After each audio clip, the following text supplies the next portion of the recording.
Hey everyone, welcome back to my channel. So today we're going to talk about how to turn credit into cash.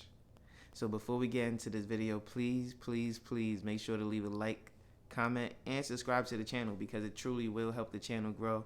It truly will help me give you out more content and better content, and I truly do appreciate that. I do have one book here out of all these books that I have, The Credit Game.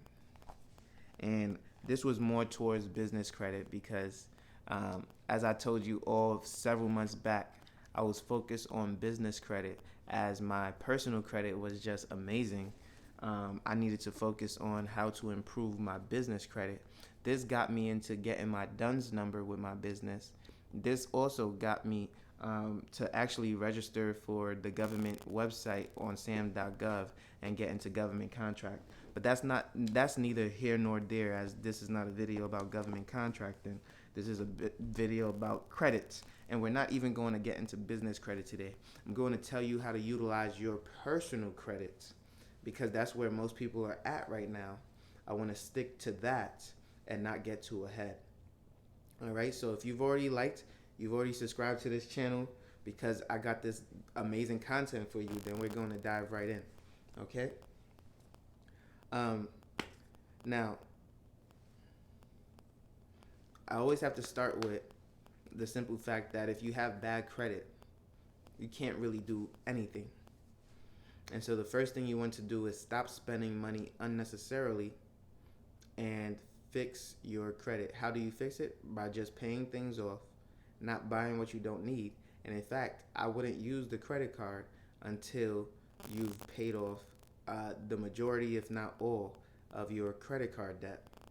Right? I would just use a debit card, and then when you run out, you run out. You don't buy anything else.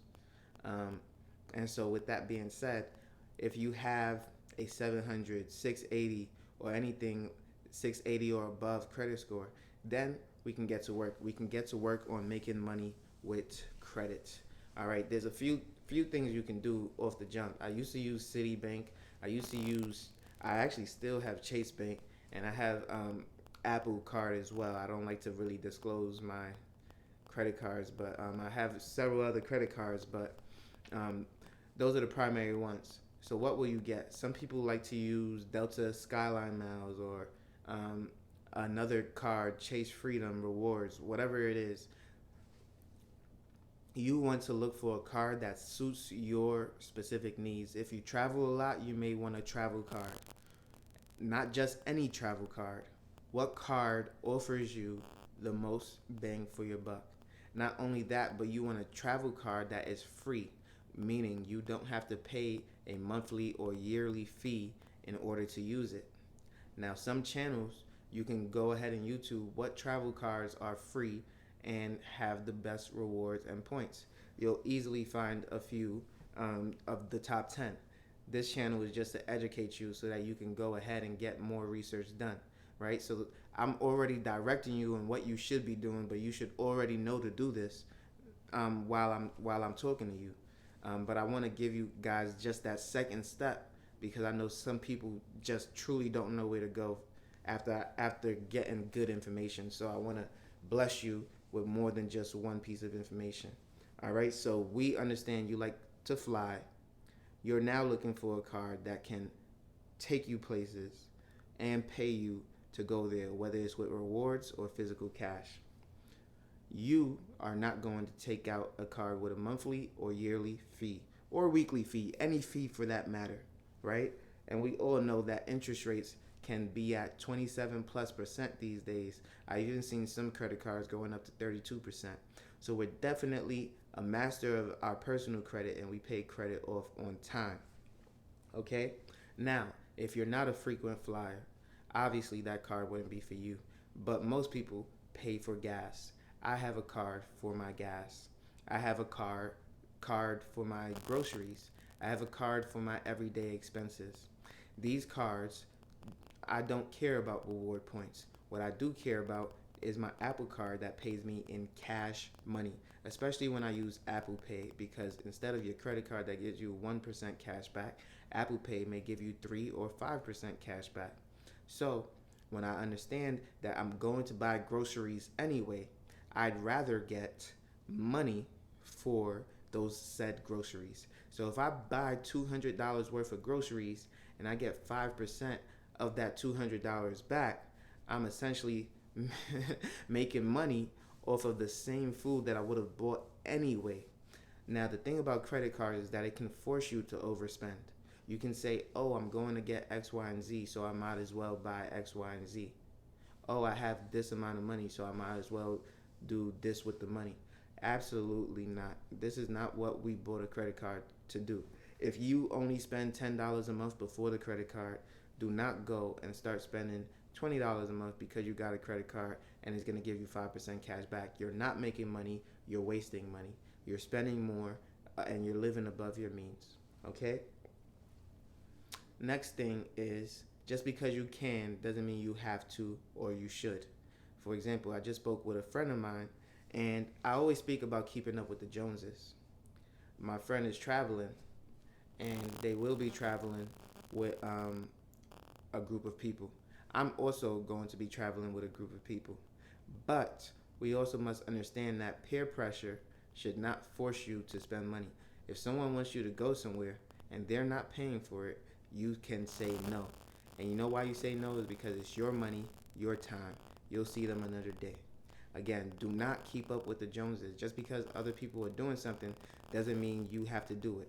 It will keep you broke, and their money is not your money.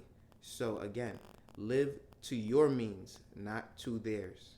Again, live to your means, not to theirs. So if you are unable to get the Apple Card for whatever reason, look for another card that gives you cash back. Look for a card that may give you more cash back than the Apple Card. Apple is also coming out with a savings card now to where you'll get a nice percentage on your savings rate. Now, Goldman Sachs also is partnered with Apple, and the savings rate on that Apple Card is far less than what your savings rate would have been with Goldman Sachs. And when I say far less, it's not really too much less. It's about zero point 0.2 less than what Goldman Sachs is offering. So if you can take the extra step and open up a Marcus by Goldman Sachs account, you can definitely increase the amount of cash that you receive over time by just investing or saving, I should say, with Goldman Sachs rather than with an Apple savings card. All right. So we've established that we're only buying what we already want. We're already buying what we already need, essentially, like groceries and gas. We're not just frivolously spending things on coffee or whatever else there may be. And so with that being said, we're now incentivized to buy what we already buy. This is how people get rich. This is how people stay above and beyond what others are doing. Because now I'm getting money for doing what I already do. It's a big difference than spending money just because of a reward or a point or a promotion that is out there. Do not be one of those people who are running out for a promotion. Do not be one of those people who needs to buy 7 Starbucks coffees so that they can get an extra 500 points this week. That is a waste of your time. If you were only going to buy 6, do not go and buy another cup. It's not that serious. I don't care what the point is. They are advertising to you for a reason, so that you become more and more of a consumer. Whether we are not consumers, we are investors, we are millionaires in the making. We are investing for our future. If I give you that $7 today, it's taken away from my pocket. I'm trying to tell you how to make more money, not tell you how to take it away. So don't join this channel just to be someone who is living outside of that and not gaining what they should be from my advice. So I definitely need to caution you there. But if you got any good advice from this video, please make sure to leave a like, comment, and subscribe. You know I post every single day at 8 a.m. daily on YouTube and on Rumble, and I can't wait to see you on the next one. Peace.